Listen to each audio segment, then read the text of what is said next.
¿Por qué enseñar ciencias en la escuela desde lo más temprano posible?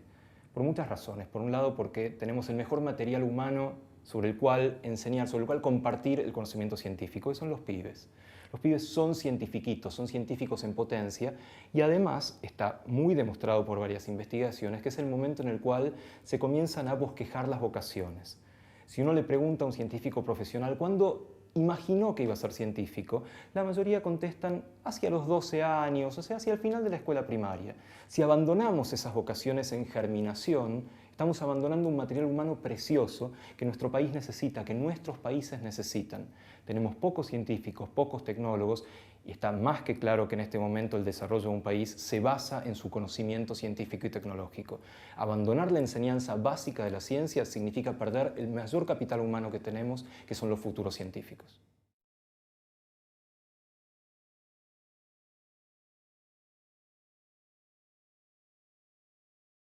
En la edad de la escuela primaria, primeros años de la escuela secundaria, los chicos tienen la curiosidad a flor de piel.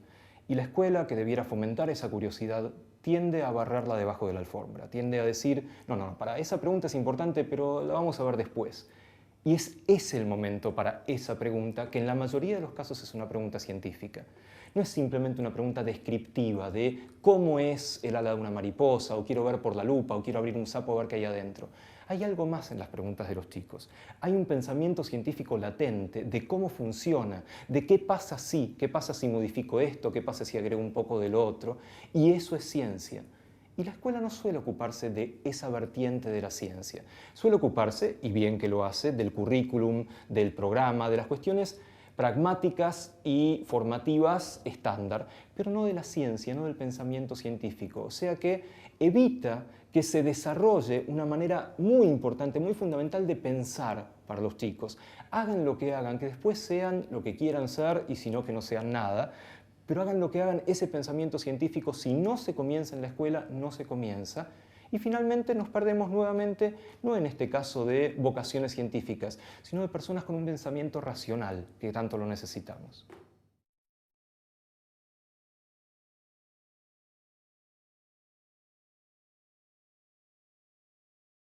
Pensar científicamente no se agota en problemas científicos, no se agota en pensar qué pasa si muevo esto, pensar racionalmente.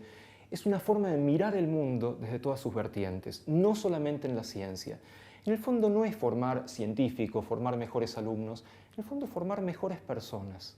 Porque una persona que realmente se pregunta más allá de lo que se ve superficialmente, que quiere saber qué pasa si, que quiere cotejar opciones, es una mejor persona.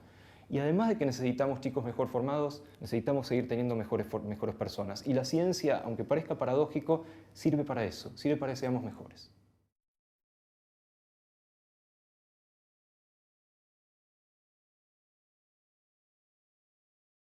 ¿Cómo se hace para enseñar ciencia en la escuela? Ya tenemos mucha experiencia de una forma de enseñar la ciencia, que son las clases magistrales, el enseñar datos, el enseñar números, cosas que son útiles, son interesantes, son documentales de ciencia volcados a la escuela. Eso está bien, no vamos a decir que no hay que hacerlo, pero es una parte mínima de lo que se debe y se puede enseñar en ciencia en la escuela. La única manera de aprender ciencia es haciendo ciencia.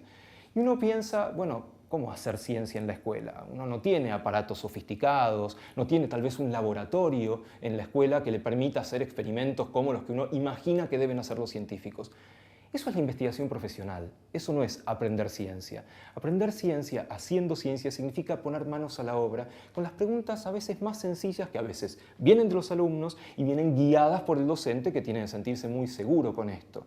Por lo tanto, no hay excusas del tipo práctico, del tipo no puedo porque no tengo los elementos, porque no sé, porque me siento inseguro. Hay que ayudar a los maestros para que se sientan seguros, para acompañar al alumno, para guiarlo en la forma de las preguntas que va formulando el alumno y el maestro va orientando hacia donde quiere que lleguen.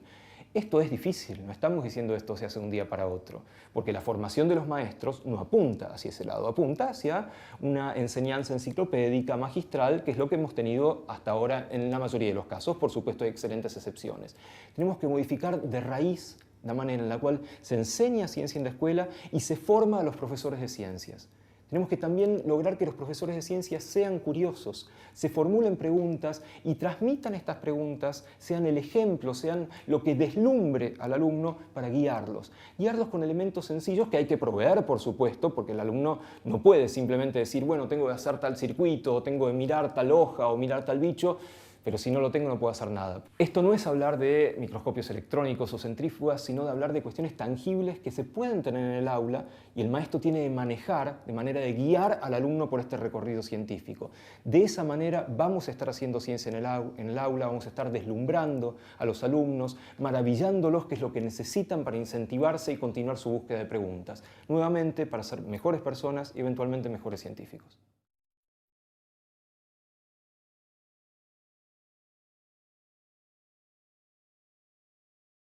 La ciencia en la escuela no es ciencia profesional, pero en cierta forma la imita la realidad de una manera bastante convincente. ¿Por qué? Porque pretendemos que la ciencia en la escuela sea un recorrido científico, que parte de preguntas, y preguntas que van generando no respuestas, sino nuevas preguntas y nuevos experimentos. Esto, por supuesto, coincide con la ciencia profesional en que tiene una rutina, una repetición de experimentos, saber diseñar un experimento, entender qué es un control, qué son los casos, cómo se comparan, cosas que después aplicamos directamente en la verdulería, en el supermercado y en la vida diaria. Esa rutina está presente en la ciencia y debe estar presente también en la escuela.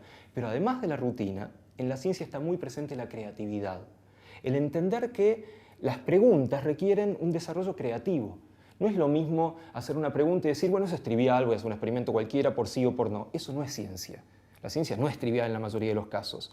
La ciencia requiere la creatividad de pensar esa pregunta y desarrollarla a la mayor posibilidad que tenga esa pregunta experimentalmente.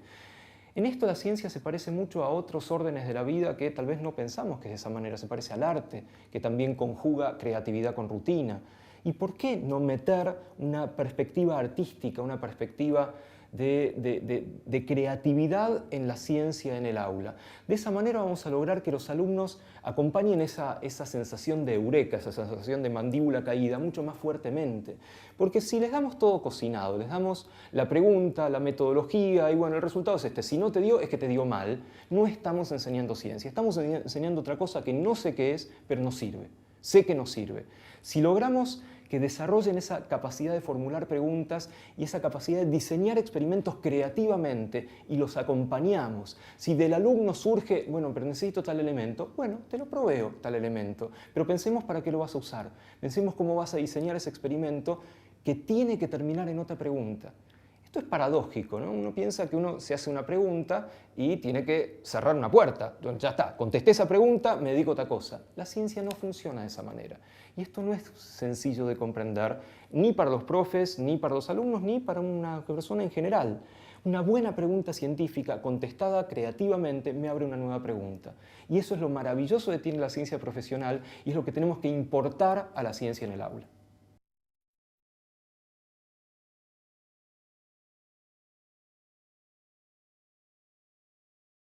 Hay muchos intentos de enseñar ciencia en el aula de esta manera, ¿sí? Justamente ciencia y tecnología con creatividad es un intento que funciona, está visto, uno va al aula y ve que estos elementos están presentes. ¿De qué manera están presentes? En principio, se parte de la formación del docente. El docente tiene que estar preparado para guiar al alumno, no para bajar línea, para dar una clase magistral en la cual, bueno, ya está, la semana que viene les tomo la prueba. El docente tiene que estar preparado para acompañar una pregunta científica. Esa preparación es mucho más profunda que la preparación memorística que implica una clase magistral. Y después en el aula se parte de preguntas, preguntas que deben ser disparadores de la curiosidad de los alumnos, y se parte del diseño de un experimento pensado creativa y científicamente.